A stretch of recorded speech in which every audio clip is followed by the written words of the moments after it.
दोस्तों, गौतम बुद्ध अपने ध्यान में बैठे थे कि वहां पर एक आदमी आया। ये आदमी अपने आलसीपने से बहुत ज्यादा परेशान था। आलसी आदमी गौतम बुद्ध से बोला, महात्मा जी, मेरी मदद कीजिए। मैं अपने आलस्य से बहुत परेशान हूँ। आप ही कोई उपाय बताइए जिससे मैं आलसीपने से छुटकारा पा सकूं। गौतम बुद्ध ने उस व्यक्ति से कहा, पहले मुझे यह बताओ कि तुम्हें क्यों लगता है कि तुम आलसी हो। आलसी आदमी बोला, सिर्फ मुझे नहीं, मेरे परिवार वालों को और मेरे आसपास के सभी लोगों को ऐसा लगता है कि मैं आलसी हूँ। गौतम बुद्ध ने फिर उससे पूछा, क्या तुम जानते हो आलस्य क्या होता है? आलसी व्यक्ति बोला, नहीं, मैं नहीं जानता, किंतु मैं इतना जरूर जानता हूँ कि आलस्य बहुत बुरी चीज है। इसकी वजह से मुझे बहुत नुकसान हुआ है। गौतम बुद्ध बोले, जिस परेशानी से तुम छुटकारा पाना चाहते हो, पहले उसके बारे में पूरी जानकारी लोगे तो उससे छुटकारा पाना आसान हो जाएगा। आलसी व्यक्ति बोला, भगवान, इतनी बुद्धि तो मुझ में नहीं है। आप ही मुझे इस समस्या के बारे में जानकारी दीजिए। गौतम बुद्ध बोले, आलस्य एक मानसिक अवस्था है, एक विचार है जिसे जाने अनजाने में हम खुद ही जन्म दे देते हैं। आलस्य दो मूलभूत कारणों की वजह से ही जन्म लेता है, एक है शारीरिक और दूसरा है मानसिक। शारीरिक कारणों में पहला कारण है गलत तरह का भोजन। हम सभी जानते हैं कि हमारे शरीर को भोजन से ऊर्जा मिलती है और यह ऊर्जा सजीव चीजों से मिले तो अच्छी, यानी कि प्राकृतिक रूप से जो हमें भोजन की वस्तुएं प्राप्त होती हैं, उनसे अगर यह ऊर्जा मिले तो हमारा शरीर इससे अच्छी ऊर्जा प्राप्त करता है। इससे उलट यदि हम निर्जीव वस्तुओं से ऊर्जा प्राप्त करते हैं तो यह हमें आलस्य की ओर लेकर जाती है। दूसरा कारण, हमारी शारीरिक गतिविधियां भी हमें आलस्य के चंगुल में फंसा सकती है। गौतम बुद्ध ने आलसी व्यक्ति को अपने शिष्य की तरफ इशारा करते हुए कहा कि देखो, इनके चलने फिरने बैठने तरीके में बहुत कुछ अलग नजर आ रहा है। जब आलसी व्यक्ति कुछ समझ नहीं पाया तब गौतम बुद्ध ने उससे कहा, मेरे शिष्य जब भी बैठते हैं तो वे रीढ़ की हड्डी को एकदम सीधा रखते हुए बैठते हैं। चलते हैं तो उनके दोनों पैरों के बीच अच्छे से संतुलन बना रहता है और जब सोते हैं तो उनका शरीर एकदम शिथिल रहता है। ऐसा करने से उन्हें रात्रि में एकदम सही तरीके से नींद आती है। आलसी व्यक्ति बोला, लेकिन नींद तो आलस्य का एक ही स्वरूप है। बुद्ध बोले, हाँ, अगर उसे ज्यादा मात्रा में लिया जाए तो। बुद्ध ने इस बात को आगे बढ़ाते हुए कहा, नींद कम मात्रा में लोगे तो तुम्हें अगले दिन थकान महसूस होगी और ऐसा करने से ज्यादा आलस्य शरीर में आएगा।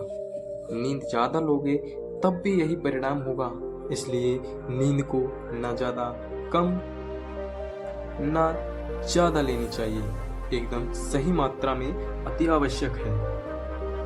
आलसी व्यक्ति बोला, हाँ, यह तो मैंने भी अनुभव किया है। बुद्ध बोले, अब मानसिक कारणों के बारे में जान लो।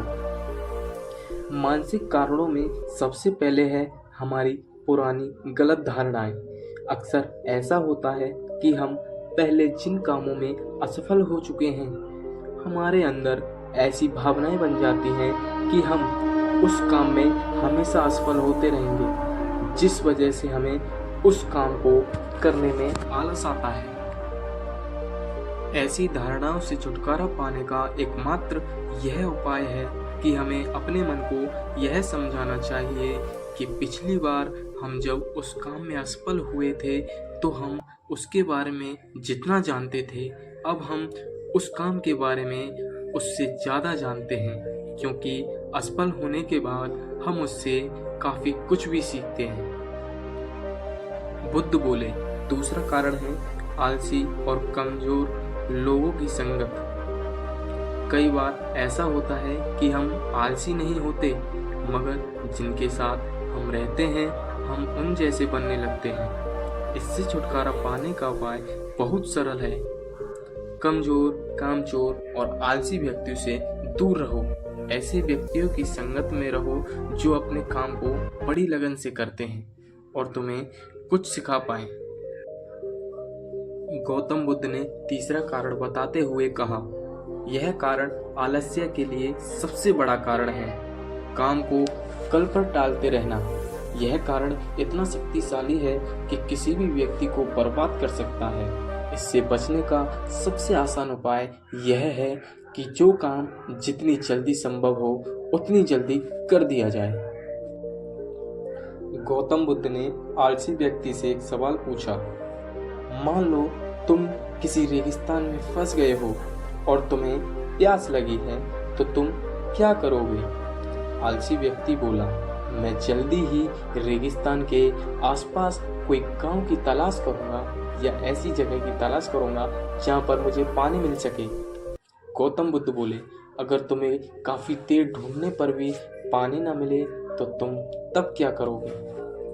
आलसी व्यक्ति बोला, मैं तब भी अपनी तलाश जारी रखूंगा, क्योंकि ऐसी परिस्थिति में मेरे पास कोई और दूसरा विकल्प तो होगा ही नहीं।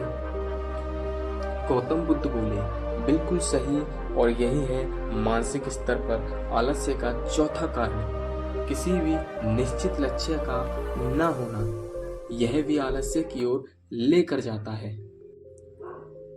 दोस्तों, आप सुनो पांचवें कारण के बारे में गौतम बुद्ध क्या बोले।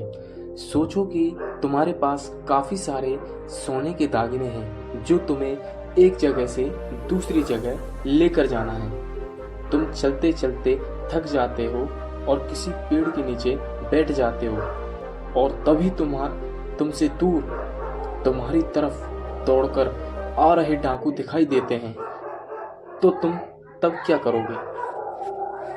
क्या तुम आलस करके वहीं बैठे रहोगे या ऐसी परिस्थिति में तुम वहां से उठकर दौड़ने लगोगे?